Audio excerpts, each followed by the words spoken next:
شكرا يا ربي شكرا هديت قلبي شكرا.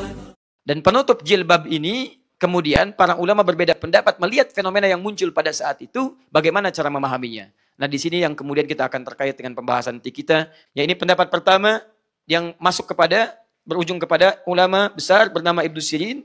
Beliau menyampaikan dari Ubaidah As-Salmani berpendapat hadhil ayat yang dimaksud dengan ayat ini yudnina alaihinna min jalabibihinna farafa'a min khafatan kanat alaihi fataqanna biha wa ghatta ra'sahu kullahu hatta balagha al-hajibaini wa ghatta wajhahu wa akhraja 'ainahu al-yusra min shaqqi wajhi al-aysar. Jadi ketika ditanya beliau Ubaidah As-Salmani tentang ayat ini, maka beliau memberikan tafsiran yang pertama. Yang dimaksud merendahkan itu, jadi kata Quran, "Hei, sekarang dari kerudung ganti jilbab." Jilbab itu lebih longgar, lebih turun. Apa yang dimaksud turun penafsiran pertama ini? Kata Ubaidah As-Salmani, pertama, turun itu turun dari bagian atas nutup rambut saja kepada kening sampai nutup bagian ke wajah. Ini pendapat pertama yang disebut dengan cadar kekinian. Atau bahasa sekarang disebut dengan niqab. Jadi begitu ayat ini turun, pendapat pertama tidak membahas yang bagian bawah yang sampai sini. Ya, sampai bagian batas tubuh. Karena ketika disebutkan ayatnya jelas juju bibihinna. Juju bibihinna itu yang menutup sampai lewat leher. Lewat leher itu bisa sampai ke sini, bisa lebih daripada itu. Nah, ayat ini disebutkan pertama kali penafsirannya adalah tafsir pertama adalah menutup bagian wajah turun rendah dari kepala sampai dengan nutup ke bagian wajah. Bagaimana caranya?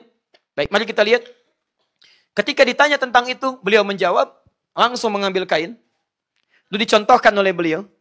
Begitu dicontohkan, langsung ditutup bagian wajahnya, tersisa bahkan tersisa hanya bagian mata yang sebelah kirinya saja. Nampak kirinya. Di cadarnya bukan sekedar cadar terbuka dua pandangan, bukan. Tapi keseluruhannya. Keseluruhan yang kelihatan cuma hanya bagian mata bagian kiri. Baik, jadi ini yang pertama, penafsiran pertama, ayat tentang ayat ini turun adalah ayat yang menerangkan, ditafsirkan oleh para ulama bagian pertama tentang hukum cadar. Tentang ayat cadar turunnya dari bagian atas kepala sampai menutup bagian wajah bagi perempuan. Jelas sampai sini? Baik. Jadi dengan ayat ini yang pertama saya sampaikan, ulama pertama menafsirkan ini ayat berbicara tentang cadar. Kita belum bicara hukumnya. Ya. Kemudian ini contoh pertama. Wa rawa Ibnu Jarir wa Abu Hayyan an Ibnu Abbas radhiyallahu taala anhuma annahu qala. Kedua dari Ibnu Jarir At-Tabari dan dari Abu Hayyan Al-Andalusi. Yang satu di tafsirnya, tafsir Jarir At-Tabari, yang kedua dalam tafsir Bahrul Muhit, menyampaikan dari riwayat Ibnu Abbas radhiyallahu taala anhuma. Qala, talwil jibbab fawqa al-jabbain wa tashuddahu thumma ta'tifahu 'ala al-anf. Wa in dhaharat 'aynaha lakinnahu yastur as-sadr wa ma'dham al-wajh. Versi kedua masih tentang cadar. Jadi kalau pertama tadi tutup keseluruhan kecuali bagian nampak mata kiri yang tampak kiri. Yang kedua, tutup bagian keseluruhan, kata Ibnu Abbas, sampai dengan melewati batas leher ke dada bagian atas di sini. Jelas ya? Untuk perempuan, dipakai jilbab, kemudian turunkan leher. Kalau tadi sampai batas ini, turunkan sampai ke dada di sini. Di batasnya, kata Ibnu Abbas radhiyallahu anhu, kemudian bagian yang mukanya ditutup, kata beliau, dan matanya, dua matanya boleh terbuka. Jelas ya? Kalau ingin menggunakan penutup dalam bentuk pemahaman cadar, pendapat Ibnu Abbas boleh tutup ini sampai dengan ke kening, yang perempuan. Yang ini kemudian sampai dengan ke bawah, mata terlihat dua-duanya. Untuk bisa melihat dengan baik di bagian keduanya. Ada satu bagian cadarnya nutup, yang kirinya aja kebuka. Ada satu bagian nutup dengan dua mata terlihat atau nampak. Paham sampai sini? Baik. Yang ketiga. Wa rawa 'an as-Saddi fi kayfiyatihi annahu qala. Kemudian dari Imam As-Saddi menyampaikan تغطي إحدى عينيها ووجهتها والشق الآخر إلى العين وقال أبو الحيان وكذا عادة بلاد الأندلس لا يظهر من المرأة إلا عينيها الواحدة. Ini sama dengan yang tadi.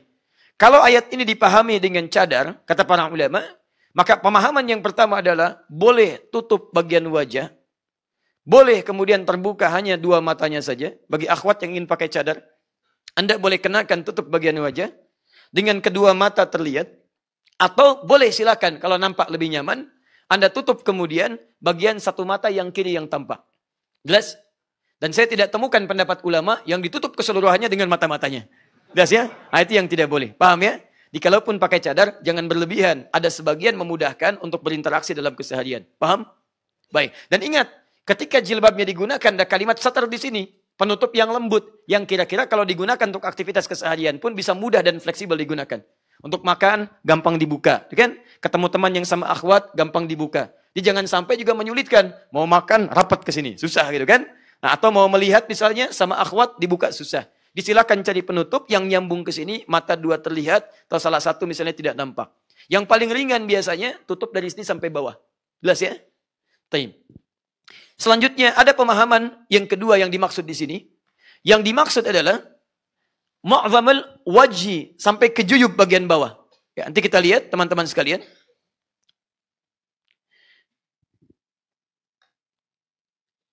Baik, taqaddama ma'na fi surat An-Nur anna al-mar'ata manhiyatun an ida'i zinatiha ila al muharrim wa la yubdina zinatahunna illa li bu'ulatihinna aw abaihinna. Telah nampak dalam surat Nur yang terdahulu, seorang perempuan tidak boleh menampakkan bagian tubuh terindahnya, istimewanya kepada selain mahram dari suaminya. Maka kesimpulan pertama, tidak ada yang paling bagus dari tampilan kecuali wajah. Silakan tutup. Satu. Yang kedua, kalimat ala juyubi bihinna. Nanti kita temukan dalam kesimpulan yang kami tuliskan. Kami kumpulkan. Lihat sini. Satu, pada wajah. Disebutkan tadi oleh Syekh Muhammad Ali As-Sabuni, karena wajah itu yang paling istimewa, paling sensitif, paling sering nampak aurat nazar, sering ingin kelihatan, maka yang di sini jika pertama perempuan ingin mempraktikkan ayat ini untuk menutup kemudian bagian yang sering ingin dilihat, maka itu boleh dilakukan. Saya belum masuk hukum dengan menerapkan penutupan bagian depan wajah. Ini poinnya. Satu yang disebut dengan cadar. Ilat hukumnya, jika merasa itu yang paling potensial untuk ditelisik atau diamati. Jadi kalau Anda merasa jadi pusat perhatian, begitu lewat, sering kelihatan. Begitu lewat, ngelihatnya laki-laki bukan cuma melihat, tapi diamati terus, itu kan? Sambil jalan melihat, tidak tahu tiba-tiba tiang listrik, itu kan? Muncul sebesar bakpao, misal, itu kan? Karena melihat Anda. Baik, tiba-tiba melihat, muncul sesuatu, ada perasaan tidak nyaman. Nah, karena sering lewat, menyebabkan orang bengong, menyebabkan suami orang juga tidak fokus pada istrinya, dan sebagainya, maka jika Anda ingin menerapkan ayat ini untuk menjaga diri Anda, supaya Anda bisa tenang di kehidupan masyarakat, nyaman bisa dilihat orang dan sebagainya, maka turunlah kemudian ketentuan pertama, tutup bagian wajah Anda, supaya memudahkan orang beraktivitas. Bukan Anda terlampau cantik, bukan. Orang kesulitan berpaling dari Anda, itu masalahnya. Jadi jika memang ada perempuan merasa bahwa dengan wajahnya, dia ingin menjaga kehormatan dirinya, ingin membuat orang lain tenang dalam fokus ini, maka dia mengambil opsi yang pertama. Dua, penafsiran yang kedua adalah yang dimaksud dengan jilbab di sini bukan persoalan cadar. Tapi yang dimaksud dengan jilbab di sini adalah persoalan kemudian merendahkan bagian aurat yang biasanya terbuka, tutup sampai dengan menutup yang paling bawahnya yang rendah. Sampai dengan ke ujung bagian kakinya. Jadi kalau Anda ingin kenakan kerudung yang longgar. Tutup bagian aurat utamanya. Yang biasa nampak keseharian, tangan biasa nampak telapak. Wajah biasa nampak untuk komunikasi. Kalau Anda merasa dari wajah Anda aman dari fitnah, aman dari keadaan, tidak membuat orang lain gelisah, maka paling minimal tutup aurat yang utama Anda dari tubuh Anda. Rendahkan keadaan jilbabnya. Sambungkan dengan pakaian yang rendah. Itu yang dimaksudkan. Dipakai pakaian kerudung yang longgar, pakaian-pakaian yang longgar, tidak tampak dengan tekuk bagian tubuhnya. Kalau jilbab segini, maka sambung dengan pakaian terusannya ke bawah untuk yang rendah. Kalau ingin diteruskan dengan jilbab lebih panjang, silahkan. Kalau ingin terus lebih panjang lagi, tidak ada masalah. Karena ayat ini maksudnya yang tadinya batasan kerudung tampak sebagian yang simpel, mulai sekarang lebih longgarkan lagi. Sehingga dengan longgar ini, bagian dari lekuk kepala tidak terlihat. Bagian dari lekuk leher tidak nampak. Bagian dari lekuk dada ke tubuh ke bawah tidak kelihatan. Ini yang dimaksudkan ayat tentang pakaian longgar yang menutup.